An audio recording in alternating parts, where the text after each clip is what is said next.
ಕುಮಾರಸ್ವಾಮಿ ನಮ್ಮ ಚಿಕ್ಕತ್ತಿಗೆ ಕುಮಾರಸ್ವಾಮಿ. ನಮ್ಮ ಚಿಕ್ಕತ್ತಿಗೆ ಅಂತಂದರೆ ನಮ್ಮ ರಾಧಿಕಾ ಕುಮಾರಸ್ವಾಮಿ. ಅವರನ್ನು ಹೋಗಿ ಒಂದು ಸತಿ ನೋಡ್ಕೊಂಬ ಕುಮಾರಸ್ವಾಮಿ. ಅದು ನಿನ್ನ ಪರ್ಸನಲ್ಲು, ನಾನು ಹೇಳೋಂಗಿಲ್ಲ. ಬಟ್ ಒಂದನ್ನು ಹೇಳೋಕ್ಕೆ ಇಷ್ಟಪಡ್ತೀನಿ. ನಮ್ಮ ರಾಧಿಕಾ ಕುಮಾರಸ್ವಾಮಿ ಮತ್ತು ಅತ್ತಿಗೆ ಮತ್ತು ನಿಮಗೆ ಆಗಿರುವಂಥ ಮಗು ಇದೆಯಲ್ಲ, ಆ ಮಗುವನ್ನು ನಿನ್ನ ಎಲೆಕ್ಷನ್ ಅಫಿಡವಿಟಲ್ಲಿ ತಗೊಂಬ ಕುಮಾರಸ್ವಾಮಿ. ಯಾಕೆ ಭಯ ಕುಮಾರಸ್ವಾಮಿ, ಯಾಕೆ ಭಯ? ಆಕೆ ಗಂಡ ಅಂತ ನೀನು ಮಾಡ್ಕೊಂಡಿದ್ದಾಯಿತು, ಆ ಮಗುವನ್ನು ಪ್ರಪಂಚಕ್ಕೆ ಕರ್ಕೊಂಬಂದಿದ್ದಾಯಿತು. ಅಪ್ಪ ಅಪ್ಪ ನನಗೆ ನೀನು ಬೇಕಪ್ಪ, ಅಪ್ಪ ನಮ್ಮ ಅತ್ತಿಗೆ ನೀನು ಯಾಕೆ ಬೇಡಪ್ಪ, ಅಪ್ಪ ಅಪ್ಪ ತಿಂದ ಬಿಸಿ ತುಪ್ಪ ಅದೇ ತಪ್ಪೇ ತಪ್ಪಾಗಿ ಹೋಯ್ತಪ್ಪ. ಮಗನೇ ಮಗನೇ ನನಗೆ ನೀನು ಬೇಕಪ್ಪ, ಬೇಡ ಅನ್ನೋ ಅಮ್ಮ ಯಾಕೆ ಬೇಕಪ್ಪ. ಅಮ್ಮ ಏನೋ ಬೇಡ, ಮಗುಗೆ ತಂದೆ ಬೇಕಲ್ವಾ? ಆಮೇಲೆ ನಿಮ್ಮ ಸಂವಿಧಾನದಲ್ಲಿ ಹಕ್ಕು ಆ ಮಗುಗೂ ಇದೆ. ಆ ಹಕ್ಕಿನ ಪ್ರಕಾರ ಸುಳ್ಳು ಪ್ರಮಾಣ ಪತ್ರ ಎಲೆಕ್ಷನ್ ಕಮಿಷನ್ ಕೊಡೋದು, ಅದು ಒಂದು ಮಗುವಿನ ಹೆಸರನ್ನು ಬಚ್ಚಿಟ್ಟು ರಕ್ತ ಹಂಚ್ಕೊಂಡು ಹುಟ್ಟಿದಂಥ ಮಗುವಿನ ಹೆಸರನ್ನು ಬಚ್ಚಿಟ್ಟೋದು ಮಹಾ ಅಪರಾಧ. ಕೇಂದ್ರ ಮಂತ್ರಿಯಾಗಿ ಈ ಕೆಲಸ ಮಾಡಿರೋದಕ್ಕೆ ನನಗೆ ನಾಚಿಕೆ ಆಗುತ್ತೆ. ನಾನು ನೋಡಿದ್ರೆ AK-47 ಕುಮಾರಸ್ವಾಮಿ ಅಂತೀನಿ, ನೀವು ನೋಡಿದ್ರೆ ಇಂಥದ್ದೆಲ್ಲ ಲೀಕುಗಳು ಮಾಡ್ಕೊಂಬತ್ತಿದ. ಯಾವನಾದರೂ ಸುಪ್ರೀಂ ಕೋರ್ಟಲ್ಲಿ ಹಾಕರೆ ಒಂದು 8-10 ವರ್ಷ ನೀವು ಎಲೆಕ್ಷನ್ ನಿಂತ್ಕೊಳ್ಳೋಂಗಿಲ್ಲ. ನಾನಂತೂ ಹಾಕಲ್ಲ. ಯಾಕಂದರೆ ಒಂದಲ್ಲ ಒಂದು ರೀತಿಯಲ್ಲಿ ನೀವು ನನಗೆ ಇನ್ಸ್ಪಿರೇಷನ್ನು. ನಾಳೆ ದಿನ CM ಆದರೂ ಕೂಡ ನಾನು ಖಂಡಿತ ಹೇಳ್ತೀನಿ, ಕುಮಾರಸ್ವಾಮಿ ಈಸ್ ಮೈ ಇನ್ಸ್ಪಿರೇಷನ್ ಅಂತ. ಕುಮಾರಸ್ವಾಮಿ ನಾನು ನೋಡಿದ್ರೆ ಮೊನ್ನೆ ಮಾಡಿದ ಪ್ರೆಸ್ ಮೀಟ್ಗೆ AK-47 ಕುಮಾರಸ್ವಾಮಿ ಅಂತ ಬಿರುದು ಕೊಟ್ಟೆ. ಈಗ ನೀವು ನೋಡಿದ್ರೆ ಅವನು ಯಾರೋ ಬಸವರಾಜ್ ಏನೋ ಅವನ ಕೈಯಲ್ಲಿ DYSP ಅಂತೆ, ಅವನನ್ನು ಹಿಡ್ಕೊಂಬತ್ತೀನಿ ಕುಮಾರಸ್ವಾಮಿ ಅಂತ ಹೇಳಿದನಂತೆ. ನಾನು ಹೆದರ್ಕೊಳ್ಳಲ್ಲ ಅಂತ ನೋಡಿದ್ರೆ ಅಲ್ಲಿ ನಾನು ಕೊಟ್ಟಂಥ AK-47 ಬಿರುದಿಗೆ ನೀವು ಆ್ಯಸಿಡ್ ಹಾಕಿ ಸುಟ್ಟುಬಿಟ್ಟಿದ್ದೀರ ಕುಮಾರಸ್ವಾಮಿ ಅಲ್ಲ ಕುಮಾರಸ್ವಾಮಿ, ಸ್ಟ್ಯಾಂಡರ್ಡ್ ಒಂದೇ ಇರಲಿ. ಈಗ ನೀವೇ ಹೇಳಿದ್ರಿ ಸಿದ್ದರಾಮಯ್ಯನ ಮೇಲೆ 61 ಕಂಪ್ಲೇಂಟ್ ಇದೆ ಲೋಕಾಯುಕ್ತದಲ್ಲಿ ಅಂತ. ಇವ್ರು ಸಿದ್ದರಾಮಯ್ಯ ಯಾವತ್ತೂ ಪ್ರೆಸ್ ಮೀಟ್ ಮಾಡಿ ಇಂಥವನೇ ಕಂಪ್ಲೇಂಟ್ ಕೊಟ್ಟವನೇ, ಅವನ್ನ ನೋಡ್ಕೊತೀನಿ ಅಂತ ಯಾವತ್ತಾದರೂ ಹೇಳಿದ್ರಾ? That's a gentleman. ಅದೇ ರೀ ಪವರ್ ಆಫ್ ದ ಅಡ್ವೊಕೇಟು. ಒಬ್ಬ ಅಡ್ವೊಕೇಟ್ಗಿರೋವಂಥ ಪವರ್ ಅದೇನೆ. ಕೇಸ್ಗೆ, ಜೈಲಿಗೆ, FIRಗೆ, ಚಾರ್ಜ್ ಶೀಟ್ಗೆ, ಪೊಲೀಸರಿಗೆ ಡೋಂಟ್ ಕೇರ್. ಕುಮಾರಸ್ವಾಮಿ ಈ ಒಂದು ತತ್ವವನ್ನು ಸಿದ್ದರಾಮಯ್ಯ ಅಳವಡಿಸ್ಕೊಂಡಿದ್ದಾರೆ. ಯಾಕೆ ಅಂದರೆ ಅವರು ಎಕ್ಸ್ ಅಡ್ವೊಕೇಟು. ನಾನು ನಿಮ್ಗೆ ಹೇಳೋದೇನು ಅಂತಂದರೆ, ಆ ಅಕ್ಕಪಕ್ಕ ಒಂದು ಬಿಳೆ ಇಡ್ಲಿ ಒಂದಷ್ಟು ಜನ ಮಡ್ಕೊಂಡು ಎಲ್ಲ ವೇಸ್ಟ್ ಮಾಡಿ. ನಾನು ತಿಳಿದಂಗೆ ನೀವು ಒಂದು ಸತಿ ಬಿಸ್ನೆಸ್ ಫಿಲಮ್ಮು ಮಹೇಶ್ ಬಾಬುದು ನೋಡಿ, ಓಕೆ?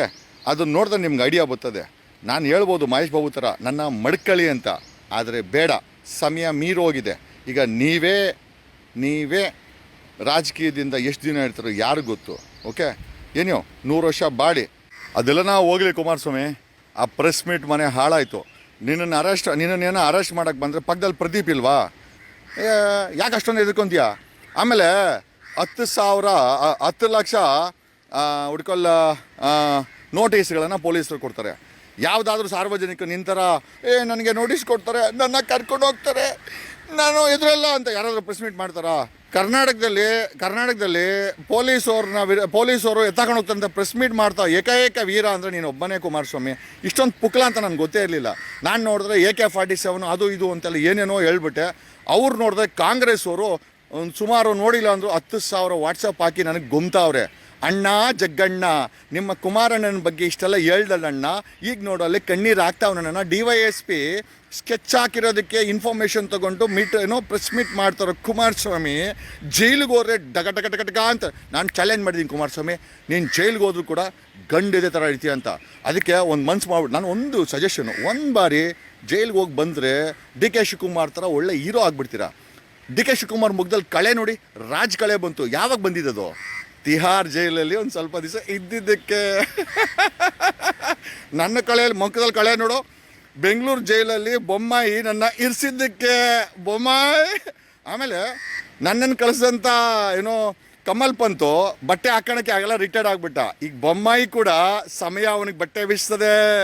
ಕುಮಾರಸ್ವಾಮಿ ಒಬ್ಬ DYSP ನಿಮ್ಮನ್ನು ಎನ್ಕ್ವೈರಿ ಮಾಡ್ತಿದ್ದಕ್ಕೆ ಪ್ರೆಸ್ ಮೀಟ್ ಮಾಡೋ ನೀವು ತಾವು ತಿಳ್ಕೊಬೇಕು. ಸಾಮಾನ್ಯ ಜನ ಕನಿಷ್ಠ 10 ಲಕ್ಷ ಜನರಿಗೆ ಇದೇ ಪೊಲೀಸರು ನೋಟಿಸ್ ಕೊಡ್ತಾರೆ, ಠಾಣೆಗೆ ಕರ್ಕೊಂಬರ್ತಾರೆ, ಅವ್ರನ್ನ ಕೆದಕ್ತಾರೆ, ಅವ್ರನ್ನ ಹಿಂಡ್ತಾರೆ, ಅವ್ರಿಗೆ ಹಿಂಸೆ ಕೊಡ್ತಾರೆ.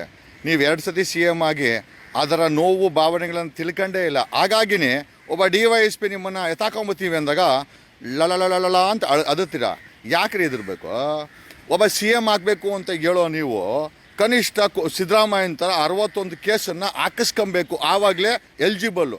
CM ಡಾನ್ ಇದ್ದಂಗೆ. ಆ ಡಾನ್ ಮೇಲೆ ಕೇಸ್ ಇಲ್ಲ ಅಂದರೆ ಆ ಒಂದು ಫೇಸ್ಗೆ ವೇಸ್ಟು. ಓಕೆ, ಏನು ನಾವು ಹಾಕ್ಸ್ಕೊಂಡಿಲ್ವಾ? ಬೊಮ್ಮಾಯಿ ನೀನು ನೋಡಿಲ್ವಾ? ಬೊಮ್ಮಾಯಿ 2022 ಅವನು ಯಾವನ IPS ಕೇಸಲ್ಲಿ ಸುಳ್ಳು ಕೇಸ್ ಹಾಕಿ ಒಳಗಡೆ ಕಳಿಸಿಲ್ವಾ? ನಾವು ಡಾನ್ ಥರ ಹೋಗಿ ಡಾನ್ ಥರ ಆಚೆ ಬಂದಿಲ್ವಾ? ಬಂದ ಮೇಲೆ ಮಾಯ ಆಗಲಿಲ್ವಾ? ಈಗ CM ಕುರ್ಚಿ ಮೇಲೆ ಕಣ್ಣು ಹಾಕ್ಲಿಲ್ವಾ? ನನ್ನ ಮೇಲೆ ಕೇಸ್ ಇದೆ, ಅದಕ್ಕೆ CM ಕುರ್ಚಿ ಎಲಿಜಿಬಲ್ಲು. ಈಗ ನೀನು ಕೇಸ್ ಹಾಕ್ಕೊಂಡು ಒಳಗಡೆ ಹೋದರೆ 100% ಸಿದ್ದರಾಮಯ್ಯನಿಗಿಂತ ಸೀನಿಯರ್ ಆಗ್ತೀರಾ. CM ಸಿದ್ದರಾಮಯ್ಯ ಎಲಿಜಿಬಲ್ ಅಂತ ಯಾವಾಗಲೂ ಹೇಳ್ತೀನಿ. ಬಟ್ ಸೀಕ್ರೆಟ್ ಏನು ಗೊತ್ತಾ? ಆ ಸೀಕ್ರೆಟೇ ಸಿದ್ದರಾಮಯ್ಯನ ಮೇಲೆ ಇರುವಂಥ 61 ಕೇಸುಗಳು. ಒಬ್ಬ CM ಮೇಲೆ ಒಂದು 60 ಕೇಸ್ ಇಲ್ಲ ಅಂದರೆ ಆ ಸ್ಟ್ಯಾಂಡರ್ಡ್ ಬರಲ್ಲ. ಕುಮಾರಸ್ವಾಮಿ LLB ಓದಿದರೆ ಇಷ್ಟೊಂದು ನೀನು ಭಯ ಬೀಳ್ತಿರ್ಲಿಲ್ಲ ಕುಮಾರಸ್ವಾಮಿ. ಅದಕ್ಕೆ ಹೇಳೋದು ಲಾ ಮಾಡಬೇಕು ಅಂತ. ಆಮೇಲೆ ನಾವು ಲಾ ಮಾಡಿದ್ದೀವಿ, ಪೊಲೀಸ್ ಗೆದ್ರಲ್ಲ, ಕೇಸ್ ಗೆದ್ರಲ್ಲ, ಚಾರ್ಜ್ ಶೀಟ್ ಗೆದ್ರಲ್ಲ, ಜೈಲಿಗೆ ಗೆದ್ರಲ್ಲ. ಅದಕ್ಕೋಸ್ಕರ CM ಆಗ್ತೀನಿ ಅಂತ ಇಷ್ಟೊಂದು ಹೇಳೋದು. Thank you Kumar.